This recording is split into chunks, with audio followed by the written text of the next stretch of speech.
একদিন আমি আমার দেবরকে ছোট বাচ্চা মনে করে আমার বিছানায় নিয়ে শুয়ে পড়েছিলাম এবং যা ঘটেছিল তা আপনার মন উড়িয়ে দেবে। আমার নাম নীলা, আর আমার বয়স 23 বছর। আমি অনেক সুন্দর দেখতে, গায়ের রং ফর্সা, একটু মোটা হওয়ায় বাইরে বের হলেই সবাই চেয়ে থাকে। আমার স্বামী শহরে যাবে, তাই আমার স্বামী আমাকে বলেছিল তার 11 বছর বয়সী ছোট ভাইয়ের যত্ন নিতে হবে। আমি রাজি হলাম। প্রতিদিন তাকে স্কুলে নিয়ে যেতাম এবং রাতে আমার ঘরে ঘুমাতে দিতাম। একদিন আমি দেখি সে আমার পুরনো প্রেমিকের মতো। আমি ভয় পেয়ে বাড়ি ফিরে আসি। দেবর বিষয়টি জেনে আমাকে ব্ল্যাকমেইল করতে শুরু করে। সে বলেছিল যদি তার শর্ত পূরণ না করি তবে সে সব ফাঁস করে দেবে। আমার বিয়ের 4র্থ মাস ছিল। জীবন ভালো চলছিল। আমার স্বামী একদিন অন্য শহরে যেতে হলে সে আমাকে তার ছোট ভাইয়ের যত্ন নিতে বলে। আমি তাকে যত্ন করতে শুরু করলাম কারণ ছোটবেলা থেকেই আমি বাচ্চাদের ভালোবাসি। আমার স্বামী তার ছোট ভাইকে স্কুলে নিয়ে যেত, যা আমাদের বাড়ি থেকে বেশি দূরে ছিল না। আমি অবাক হয়েছিলাম যে আমার স্বামী বুঝতে পারেনি তার ভাই এখন বড় হয়েছে এবং নিজের যত্ন নিতে পারে। মাঝে মাঝে মনে হতো সে কিছু লুকিয়ে রেখেছে, তবে আমি বেশি তর্ক করিনি এবং স্বামীর কথা মতো তার যত্ন নিতাম। আমি আমার দেবরকে যত্ন নিতাম যেমন আমার স্বামী করত, যেন সে ছোট বাচ্চা। একদিন তাকে স্কুলে নামানোর সময় দেখলাম একজন স্মার্ট লোককে। দেখে আমি অবাক হয়ে গেলাম কারণ সে আমার পুরনো প্রেমিক। কয়েক বছর আগে মারা গেছে। এখানে কিভাবে সে বেঁচে আছে এবং আমার সামনে দাঁড়িয়ে? আমি কল্পনাও করিনি যে আমরা এভাবে আবার দেখা হবে। আমার গল্পগুলো তোমরা শুনো, কিন্তু সাবস্ক্রাইব করো না। দয়া করে গল্পগুলো ভালো লাগলে চ্যানেলটি সাবস্ক্রাইব করো। একদিন আমি স্কুল থেকে আমার দেবরকে আনতে গেলাম। সেদিন আমি এমন একজনকে দেখলাম যাকে দেখে আমার পায়ের নিচের মাটি সরে গেল। সেই মানুষটি ছিল আমার পুরনো প্রেমিক, যাকে আমি ভেবেছিলাম অনেক আগেই মারা গেছে। সে কিভাবে জীবিত এবং আমার সামনে? এটা কিছুতেই হতে পারে না, আমি ভেবেছিলাম। আমি বাড়ি ফিরে এলাম, পুরো শরীর ঘামে ভিজা। দেবর আমার কাছে এসে জিজ্ঞেস করল, কি হয়েছে? তার মুখে একটা হালকা হাসি ছিল। আমি তাড়াতাড়ি মুখ নামিয়ে ফেললাম যাতে সে কিছু বুঝতে না পারে। আমার দেবর এসে আমাকে পানি দিল। আমি তার হাত থেকে গ্লাস নিতে গিয়ে হাত ফসকে ফেলে দিলাম। তার চোখে এমন কিছু ছিল যা আমাকে কাঁপিয়ে দিয়েছিল। সে 11 বছরের বাচ্চা, কিন্তু বড়দের মতো তৃষ্ণার্ত চোখে তাকিয়েছিল। আমি তাকে রুম থেকে বের করে দিলাম এবং বিছানায় বসে কাঁপতে লাগলাম। আমার দেবরের সামনে এতটা ভীত হয়ে পড়েছিলাম, কিন্তু কেন এমন ভয় পাচ্ছিলাম বুঝতে পারছিলাম না। মনে মনে নিজেকে সান্ত্বনা দিলাম এবং ভাবলাম এখন শুধু আমরা দুজনই বাড়িতে আছি। আমি কি করব?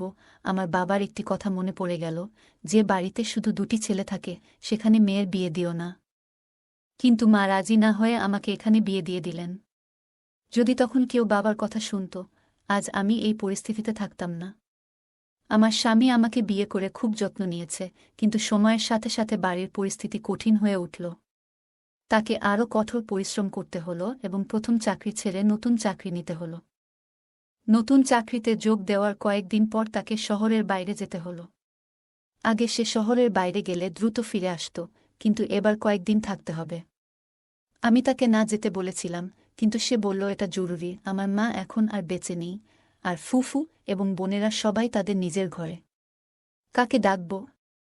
চুপ করে স্বামীর জন্য অপেক্ষা করতে লাগলাম।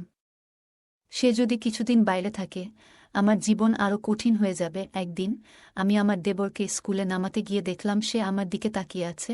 আমি তার স্কুলের স্যারদের সাথে দেখা করতে গিয়েছিলাম। সে আমার সামনে বসেছিল, তার মুখে সেই চেনা হাসি ছিল, যদিও এখন একটু দুঃখ ছিল। আমি তাড়াতাড়ি মুখ নামিয়ে নিলাম, কিন্তু মনে হলো অনেক দেরি হয়ে গেছে। স্যারকে ডেকে বলল, স্যার, এই আমার দেবর। তারপর সে আমার সাথে কথা বলতে লাগল। আমি খুব কনফিউজড হয়ে গেলাম, কেন জানি না। আমার অতীত মনে পড়তে লাগল। আমি কিছু কথা বললাম এবং তারপর দেবরকে বললাম, চল, বাসায় অনেক কাজ আছে, কিন্তু তুহিন আমাদের জন্য খাবারের অর্ডার দিয়েছে। বলল, দিদি তুমি রোজ আমার সাথে আসো। স্যার আজ অনেক মজা করেছে। সাহস জোগাড় করে আমি মাত্র 2টো কামড় খেয়ে বেরিয়ে এলাম। অনেকদিন পর তুহিন বের হল। আমি তাড়াতাড়ি অটোতে বসে তুহিনকে ইশারা করলাম যে আমরা বাড়ি ফিরছি। আমার শ্বাস নিতে খুব কষ্ট হচ্ছিল। বাসায় ফিরে দেবর বলল, ভাবি কি ব্যাপার? আমি জিজ্ঞেস করলাম, তুমি কি বলছ? তখন সে বলল, তুহিন স্যারকে তুমি কি আগে থেকে চিনো? আমি বললাম, না, আমি তাকে চিনি না। সে জানে আমি কিছু করতে পারব না, তাই আমাকে বলল, তুমি আরাম করো, তোমার ভাইয়ের জন্য চিন্তা করো না। আমি উদ্বিগ্ন হয়ে বললাম, জানি না সে কবে আসবে। তখন সে গ্লাসটা নেড়ে বলল, ভাই এখানে না থাকলে কি হবে? আমি সব জানি। আমি এতটাই ভয় পেয়েছিলাম যে তাকে হাতজোড় করে বললাম, ঈশ্বরের জন্য কাউকে কিছু বলো না। তারপর সে বলল, ভাবি আপনি সরল মনে হলেও আমি জানি আপনার গোপন কথা। কিন্তু আমি কাউকে বলবো না, যদি আপনি আমার এক শর্ত পূরণ করেন। ভয়ে আমি রাজি হয়ে গেলাম, ভেবে যে সে হয়তো টাকা বা কোনো মূল্যবান জিনিস চাইবে। দেবর বলল, আমি কাউকে কিছু বলবো না, কিন্তু আমার শর্ত মানতে হবে। আমি আজ জরুরি কাজে যাচ্ছি, কাল তোমাকে জানাবো। সে চলে যাওয়ার পর আমি পুরো রাত টেনশনে কাটালাম। পরদিন তুহিন আমাকে ডাকল, আর আমি কাঁপতে লাগলাম। সারাদিন দেবরকে ঘুরে ফিরে শেষে বাসায় ফিরল। আমাকে বলল, ভাবি আমি পরশু তোমাকে সব বলবো। আজ আমি বন্ধুদের সাথে বাইরে ডিনার করেছি, তাই তুমি গিয়ে ঘুমাও, ভাই কাল বা পরশু আসবে। এমন ভঙ্গিতে বলল দেবর যে আমি তার বয়স আর স্বভাব নিয়ে ভাবতে লাগলাম। আমি আমার রুমে গিয়ে সারা রাত টেনশনে কাটালাম, ঠিকমতো খেতেও পারলাম না। মনে হচ্ছিল পাশের ঘরে কেউ কথা বলছে। দেয়ালের ছিদ্র দিয়ে শুনতে চেষ্টা করলাম, এবং পায়ের নিচ থেকে মাটি সরে গেল। পাশের ঘরে আমার দেবর একটা মেয়েকে জড়িয়ে ধরেছিল। মেয়েটি তার খুব কাছে বসেছিল এবং ফিসফিস করে কিছু বলছিল। প্রথমে ভেবেছিলাম গিয়ে তাকে থাপ্পড় মারব, কিন্তু পরক্ষণেই ভাবলাম, দেবর খুব চালাক। সে মেয়েটিকে লুকিয়ে ফেলতে পারে এবং কিছু মানবে না। তাই সিদ্ধান্ত নিলাম কয়েকদিন অপেক্ষা করব। যদি আবার এমন দেখি, কখনো ক্ষমা করব না। রাতটা খুব কষ্টে কাটল। পরদিন গুড ফ্রাইডে ছিল, তাই স্কুল বন্ধ। আমি একটু বেশি ঘুমালাম। সকালে উঠেই দেবরকে ঘুম থেকে জাগালাম। সে বলল, ভাবি অন্তত ছুটির দিনে আরামে ঘুমাতে দাও। আমি বললাম, গরম নাস্তা করছি, খাও। সে কিছু না বলে রান্নাঘরে এসে বসল। আমি জিজ্ঞেস করলাম, কি ব্যাপার? সারা রাত ঘুমাওনি? সে বলল, ভাবি রাতে জেগে থাকা তোমার কাজ। আমি নিষ্পাপ। তার কথায় বিব্রত হয়ে গেলাম। নাস্তা শেষে সে বলল, ভাবি তুমি খুব ভালো। আমার শর্ত শুনো, তুমি রাজি হলে আমি কাউকে কিছু বলবো না। এরপর বলল দেবর যা বলল তা শুনতে আমার সাহস ছিল না। কেবল আল্লাহই জানেন কিভাবে শুনলাম আর কতটা সত্যি। আমি বললাম, দেবর তোমার লজ্জা করে না? আমার চোখে অশ্রু গড়িয়ে পড়ছিল। শুনি শুধু আমার দেবর নয়, মায়ের মতো একজনকে এমন কিছু বলছে যা আমি ভাবতেও পারিনি। আমি ভাবতে লাগলাম, কেন সে এমন কথা বলছে। সে বলল, আমি যা বলছি সেটার জন্য তুমি নিজেই দায়ী। যদি আমার কথা না শুনো, তাহলে তুমি বিপদে পড়বে। আমি আটকে গেছি, চিন্তায় ডুবে গেলাম। কি করব বুঝতে পারছিলাম না। চোখের পানি গাল বেয়ে নামছিল। আমি বললাম, আল্লাহ আমাকে সাহায্য করুন। রান্নাঘরের স্টুলে বসে ভাবছিলাম, কিভাবে আমি এই শর্ত মেনে নেব। কিছু বুঝতে পারছিলাম না। এদিকে আমার খাবার পুড়ে গেল। আমি নাস্তা করতে পারলাম না, আর শুধু কান্না করছিলাম। মনের মধ্যে ঘৃণা জন্মাচ্ছিল এই ছেলেটার প্রতি। কিছুক্ষণ পর বলদেবর ফিরে এসে বলল, কি ভাবছ ভাবি?